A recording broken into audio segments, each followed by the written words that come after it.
I don't see ultimately any security for Israel without the issue of Palestinian statehood being resolved. Is Australia ready and willing to recognise Palestine? Look, we've made no such decision. The discussion I want to have is to look at what is happening in the international community, where there is the very important debate about how it is we secure long-lasting peace in a region which has known so much conflict. Obviously, we have the immediate conflict. We need to see Hamas release hostages. We need to see a revitalised Palestinian Authority. We need to see an immediate humanitarian ceasefire. We need all of these things immediately. But the point I'm making is that ultimately peace, security for Israel will only be achieved if we have a Palestinian state alongside the Israeli state. What needs to happen first? Well, obviously, what we are looking at and working with the international community is a pathway beyond the immediate conflict. That's what the discussion is amongst the international community. We have to work out how it is we break the endless cycle of violence. What needs to happen immediately is Hamas needs to release hostages, and we need to see an immediate humanitarian ceasefire so that we can have aid at scale into Gaza, where we know we have a humanitarian catastrophe. We need to see the ceasefire that is seeking to be brokered work, and what I would say also, in light of your introduction, we're deeply concerned about the proposed invasion in Rafah, where so many civilians are sheltering. As the Prime Minister said directly to Prime Minister Netanyahu, we have concerns. We are urging Israel not to proceed with a major ground offensive in Rafah because of the potential loss of civilian life. Would you agree that Hamas needs to be removed from power in Gaza? Hamas has no place in Gaza. So how do you remove Hamas from Gaza without a ground operation, in your view? The question here is international humanitarian law and making sure that Israel complies with international humanitarian law. What I would say is this: as I outlined last night, Israel was attacked in the most horrific terms by an organisation which is dedicated to the destruction of the Jewish people and the destruction of the Jewish state, which is Hamas.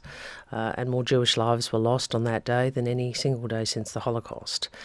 So any state attacked in that way would defend itself. The point I also made is any state that does defend itself is bound by certain rules. And we are concerned about the humanitarian implications and consequences for civilians in Rafah, as is the President of the United States. I mean, we have said to Israel, do not go down this path. We know how many Palestinians are sheltering there. People fled because of the conflict in Gaza, and they have nowhere to go. And we are, alongside with the President of the United States and so many others in the international community, we are urging Israel, do not go down this path. The Zionist Federation of Australia President Jeremy Liebler is quoted in the Australian newspaper saying that recognising Palestinian statehood so soon after the October 7th terrorist attacks would be a reward for those attacks. How do you respond to those kinds of concerns? Well, I'd make 2 points. The first point is, and I know Jeremy well, and I saw his comments today, and he's right to say Hamas must release hostages, and that is what the government has been saying, and that is what I again reiterated last night. But my point is a longer-term point about what is the path to peace. I don't see ultimately any security for Israel without the issue of Palestinian statehood being resolved. And whether it's the continued normalisation of relationships from other countries in the region, such as Saudi Arabia, who obviously has said very clearly there will be no normalisation until that issue is resolved. There is no peace for in the long term unless this issue is resolved. Given the federal government's concerns about civilian casualties in Gaza and the importance to adhere to international law, and also the killing, of course, of the 7 aid workers, including an Australian, is the relationship between Australia and Israel at the moment, is it at a low at the moment, would you say? Look, these are difficult times. They're difficult times for Israel, which was attacked. They're a difficult time. These are tragic times. We see tens of thousands of Palestinians, including many women and children, have been killed. These are challenging times, and we take a position that we can be a friend to Israel and a friend to the Palestinians.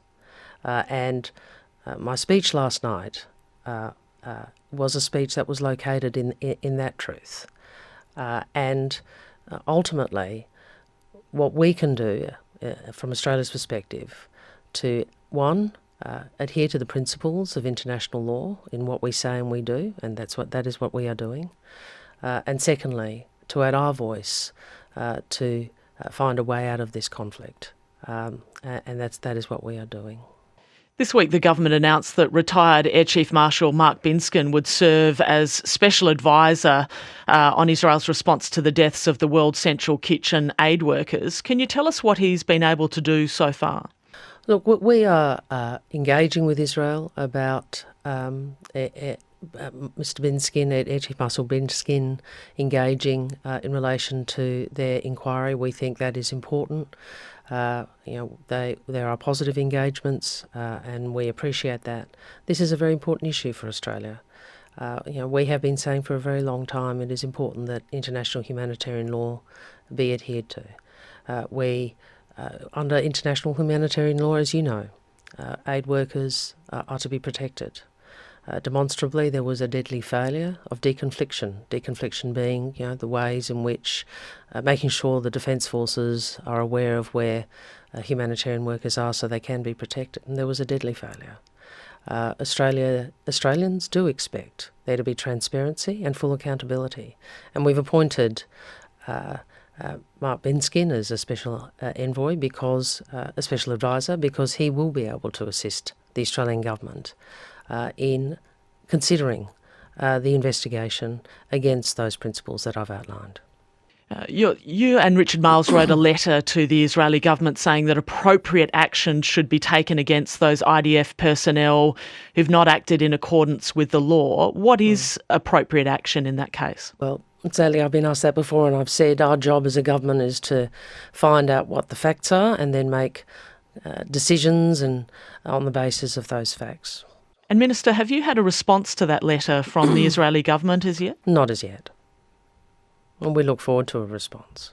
What happens if you don't see full accountability and transparency from this investigations? What are the consequences for Israel? Sally, my focus at the moment is to engage with the Israeli government to ensure that there is transparency and accountability.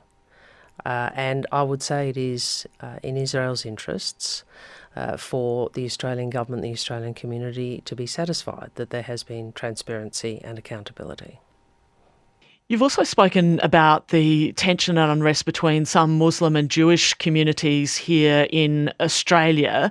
Do you believe that some of those tensions are deepening, or have they eased in your view? I think the behaviours that we have seen, the distress that we have seen, are really problematic for our community. And what I think is we need to be less condemnatory, more respectful of one another.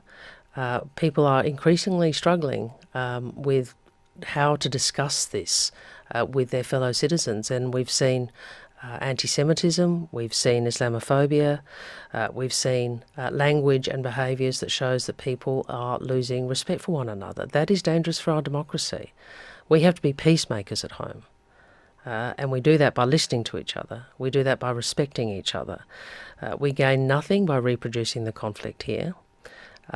we gain nothing by shouting each other down, and we gain nothing by delegitimising or belittling one another. And there's been far too much of that in the discussion. I appreciate how distressed people are, but our democracy matters. It matters to all of us, and we need to make sure as citizens and as politicians we reflect the values of respect that our pluralist democracy demands. I think the way in which, particularly, for example, the Greens have used people's distress to campaign for votes has been appalling.